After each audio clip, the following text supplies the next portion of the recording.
Imana bane namwe Your Excellency, nashakaga gushimira cyane RMC ko yarateguye iki gikorwa. Ntabwo ari buri gihe umuntu abona President wa Republika imbere y'amaso yo kugira ngo tubashe kumubwira directly.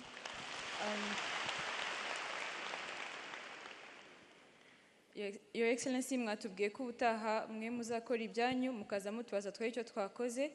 Njye nashaka gusaba wenda ndibeshya ariko nibyo nabashe kubona, turasaba RMC ko yashaho urubuga website ya RMC aho ibintu byose bigaragara very clearly, tukamenya ngo komite ni iyi ngiyi, nk'umagazanga ndi umudamu ako ntago nzi ninde ushinzwe abadamu muri RMC. Hari abantu batazi ninde ushinzwe urubyiruko, turifuza ko mubidushiraho bikagaragara tukamenya. Hano hari abayisilamu bazi ikoranabuhanga, sibyo?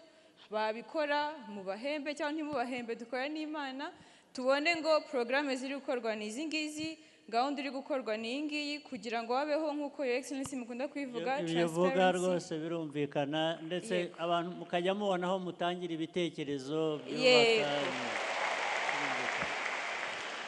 Ngira ngo ubuyobozi burabyumva. Icyanyuma nashaka kuvuga nk'uko mu bizo by'igitekerezo twashaka gusaba nk'uko mu Rwanda habaho gahunda za leta, habaho na private sector.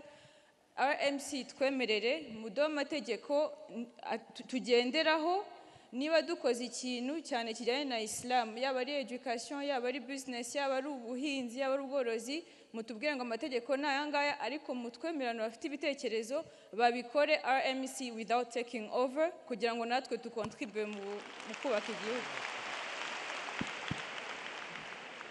Birasobanutse rwose. Mfite ibyifuzo bibiri bito cyane. Komeza. Your Excellency, hari ikintu kitubabaza cyane, wenda nuko tutasobanukiwe mwanadufasha rwose. The call to prayer ya mugitondo iratubabaza kuba yaravuyeho.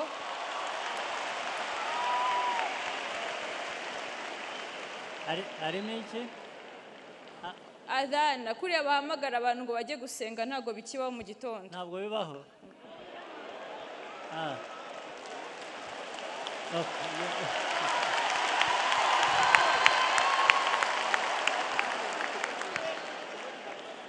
Your Excellency, turabemera ko ibyo biroroshye kubisuzuma nabyo bikaya. Indangagaciro z'umunyarwanda na kirazira bya kinyarwanda naho bitaniye bya Islam, ahubwo Islam inarenzaho. Turabemera ko muduhaye urubuga. Islam ni ukuri zadufasha, ari mu kugira isuku, ari gukora business neza, ari kwita ku baturage. There's accountability n'ibintu bisobanutse, strategies zikora neza. Turasaba muduhe urubuga nk'uko mwaraduhaye RMC na iduhe urubuga. Murarufite rwose, nta kintu musaba. Yes. Mufite uriya wari ukwiye kumumenya, ariko afite ibitekerezo bishobora gufasha kubaka. Hanyuma ibindi biraza local government. Icyo kibazo muze kukiga murebe ikibazo ni iki.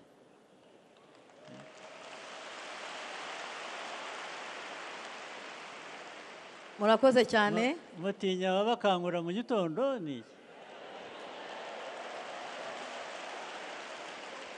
Ubundi ari amasaha niyo yo gukanguka n'ubundi.